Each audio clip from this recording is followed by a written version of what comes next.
This review is viewer sponsored by YouTube user Magnum Reaper 666. Big thanks goes out to him because without him, this review wouldn't exist.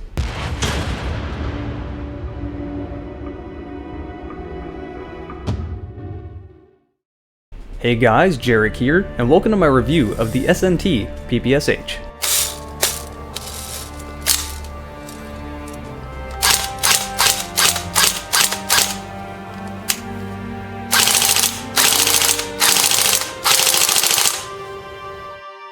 We stop the fascists here! This is Stalingrad! Stalingrad! The name of our glorious leader! Everything hinges on this city now. Pull yourself together and by the orders of Stalin take up defensive positions! The Stalina! Before we talk about the airsoft PPSH, let's talk about the real PPSH. Now I don't have any footage of an actual PPSH, but I do have the next best thing. The game you are seeing now is called Red Orchestra 2. It is only available on PC through Steam. Now this may just be a video game, but it definitely aims for immersion and realism. As a player you feel slow and vulnerable. You need to rely more on tactics than you do the normal run and gun gameplay that you see in most shooters nowadays. From the audio cues to the death animations to the gore, this whole game is supposed to disturb you and really immerse you in World War II to give you a good idea of how nasty this war was. The PPSH is a product of an evolution of Russian submachine guns. The PPD is a Soviet submachine gun that's a near-direct copy of the MP-28. The MP-28 is a later variant of the MP-18. The MP-18 was Germany's submachine gun used during World War I. It was the first practical submachine gun to be used in combat, so naturally, other nations wanted one of their own, Russia included. The PPD fired the Soviet 7.62 by 25mm Tokarev pistol cartridge, which was based off the very similar 7.63 by 25mm Mauser cartridge used in the Mauser C96. The primary difference between the German MP-28 and the Russian PPD was the magwell and magazine used. The PPD used a large drum-type magazine, a copy of the drum magazine used in the Finnish M31 submachine gun, but the PPD could also use the more conventional 25-round box-type magazines. The PPD officially went into military service with the Red Army in 1935. But it quickly became apparent that the PPD was too labor and resource expensive, making mass production a very serious and real issue. This issue was never more apparent than during the Winter War of 1939. The Winter War pitted Finland against the Soviet Union, and even though the Soviet Union possessed 3 times as many soldiers, 30 times as many aircraft, and 100 times as many tanks, the Soviet Union suffered much heavier casualties than Finland. Total casualties of Finland ended up being 70,000, whereas the total casualties of the Soviet Union was 323,000. A lot of the blame lied directly in the questionable leadership of Joseph Stalin, but it was very apparent during that war that the Finnish KP-31 submachine gun was incredibly effective against the lack of PPDs in the hands of the Red Army. This was an issue that Russia wanted to solve immediately. This led to the development of the PPSH. The PPSH was designed by Georgy Shapagin. The primary difference between the PPSH and the PPD was that the PPD was made out of milled metal parts, whereas the PPSH was made out of stamped steel. The changes Georgy made to the PPSH made it so easy to mass produce that in under just 4 years before the end of World War II, over 6 million PPSHs were made. The PPSH gets a lot of credit for being the main gun that the Red Army used to push back the Germans on the Eastern Front, and is a gun that seemingly will never die. It has been used by over 20 different countries, and is still being used today by some third world countries. The PPSH is one of the most iconic weapons of this world's history.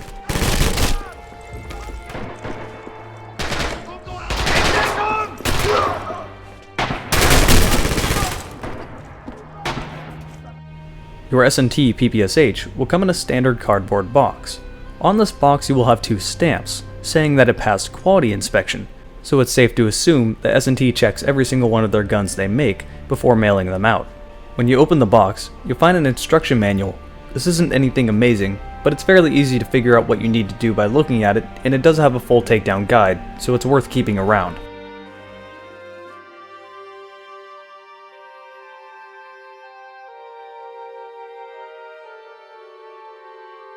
The gun is held snug in place by the higher quality styrofoam, so you won't need to worry about damage during shipping.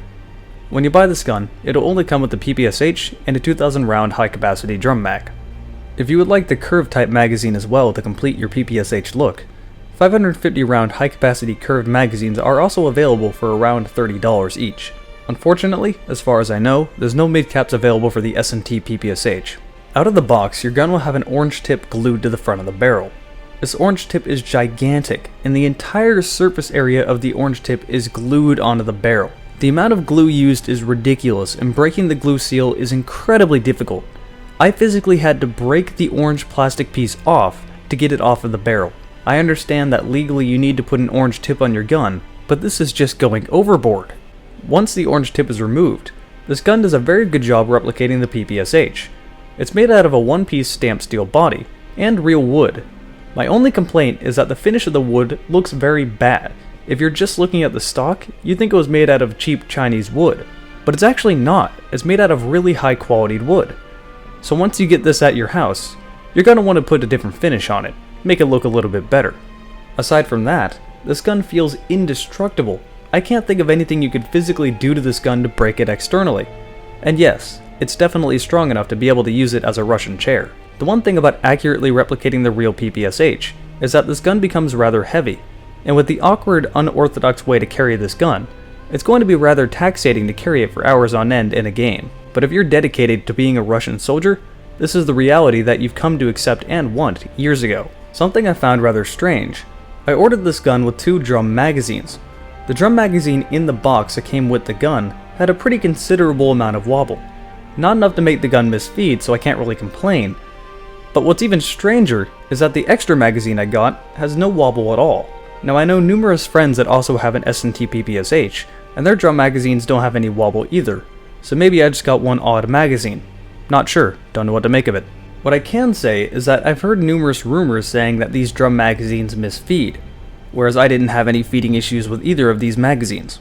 To install a battery into this gun, open a metal trap door and push a button at the top of the back of the stock.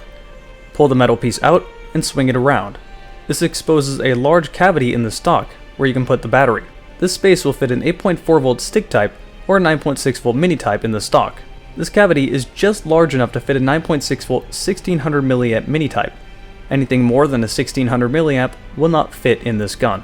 Although I'm sure most of you are using 7.4 volt LiPos at this point, and this gun can actually fit 2 7.4 volt LiPos, which would make switching between batteries very easy to do on the field. You definitely want to be careful with the battery compartment though. The trapdoor that you need to open to access your battery compartment is only held in place by one thin piece of metal, and I can easily see this breaking off. This might be a piece that you have to do some homemade innovation to make sure it doesn't break or to fix. So while you're inserting your battery, I would be very careful with this. The charging handle and bolt has numerous different functions on this gun. If you pull it back and lock it in place, it functions as a safety and locks the trigger. If you pull it back a little bit more, it'll release the spring, which I wish was a standard feature in every AEG.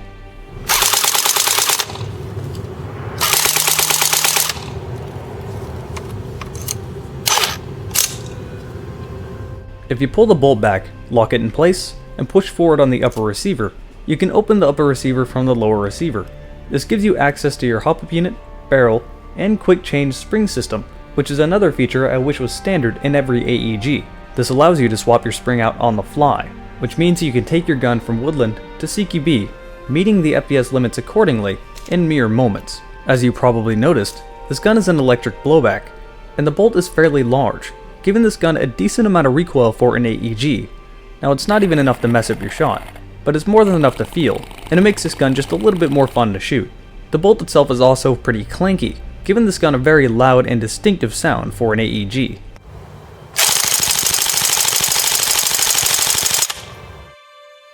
The selector switch is on the inside of the trigger guard.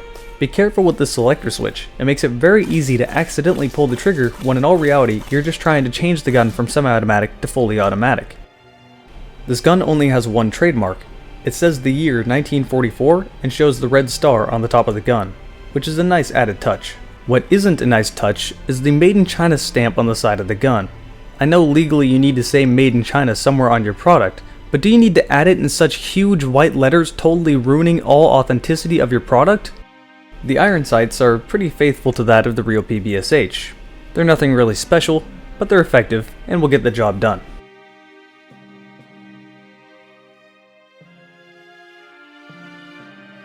This gun only has sling mounts on the left hand side. They feel solid enough to support the gun's weight, which is good because the gun is fairly heavy. The drum magazines are made out of steel and are very easy to load. Simply unscrew the large thumb screw on the front of the magazine, swivel a metal piece around, and open the mag up. From here you can pour in 2000 being the max capacity of BBs into the top half of the magazine, close it back up, and wind it on bottom. I heard a lot of rumors saying that these magazines misfed, but I never had any feeding issues with these mags at all, and they worked like they were supposed to.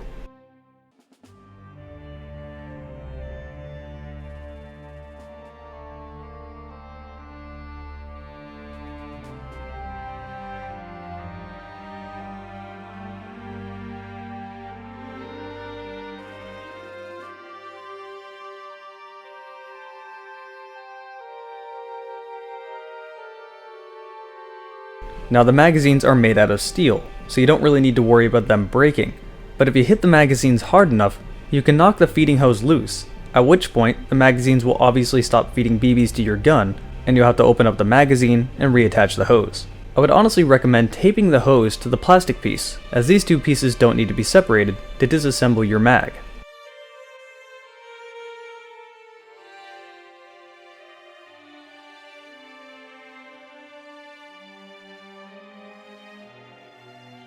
Pulling the bolt back exposes where you can adjust the hop-up unit. Adjust the hop-up wheel to the left, and it'll put up spin on the BB. Turn it to the right, and it'll put down spin on the BB. I found this hop-up unit to be fairly stiff, but also very effective. When I chronoed this gun, I found that it averaged almost exactly at 400 feet per second. For woodland, this is perfect, and you won't need to change a thing. But if you want to take this into CQB, you're going to have to put a weaker spring into this gun. Thankfully, with the quick chain spring system, that's pretty easy to do. When I tested the rate of fire of this gun, I found that it averaged 800 rounds per minute. Realistically, this is about perfect. Anything higher than 800 rounds per minute becomes needlessly wasting a lot of ammo. This is assuming you're keeping the velocity at 400 feet per second and taking this gun into woodland where you need to be more precise. If you're taking this gun into CQB, you're going to be putting a weaker spring into the gun, and the rate of fire will jump closer to that 1000 rounds per minute mark that we're also accustomed to with the PPSH. All in all, when it comes to the feet per second and rate of fire of this gun, it will keep both woodland and CQB players happy, assuming you're changing the spring to accommodate your needs.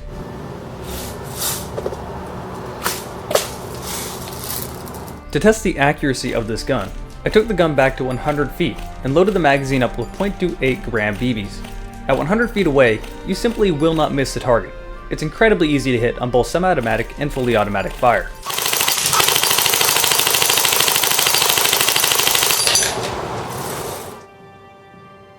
When I took this gun back to 150 feet away, I had the same result as the 100-foot target. The gun simply does not miss.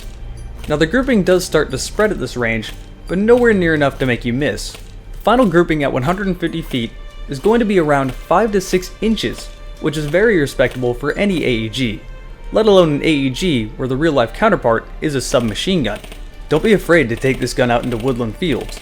It can definitely compete with your overbountiful, boring, generic M4s. Final conclusions. I have almost nothing but positive things to say about this gun. It looks absolutely beautiful, assuming you change the finish of the wood, and its external build quality is absolutely amazing. It's not just a looker though, it has the performance to back you up.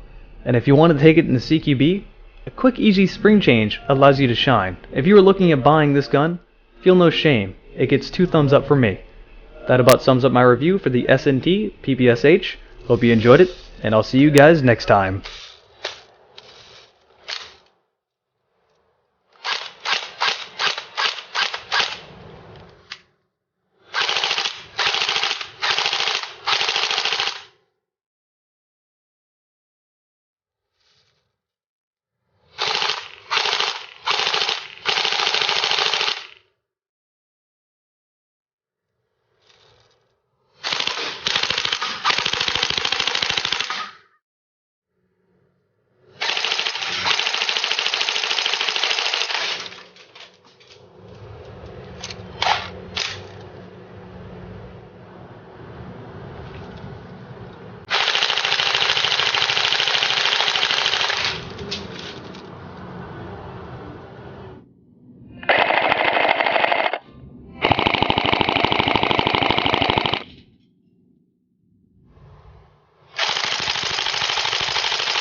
Mine.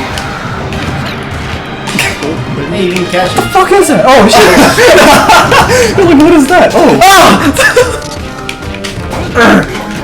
Let go of me, you fucking sucking thing.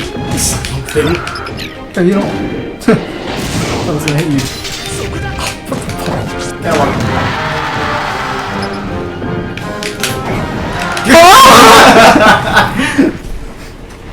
The winner is...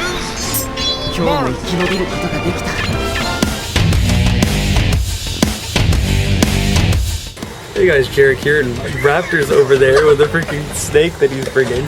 So we're currently on an Amtrak train, and Komodo and Bird here. Bird has absolutely no idea he's being followed. Oh wait, now he does. So we're currently on an Amtrak train at the moment, heading up towards Seattle. And we should be there in 3 hours. Oh damn that fucking snake. So hey, we're at the Hilton now. This is where the actual FurCon is going to be. It's Thursday night as of right now, so not much is actually happening. There's a dance happening at the moment, and the gamers room is open, but other than that... Out here after. No. Other than that, not much is open at the moment, but tomorrow and Saturday is when the main everything will be happening.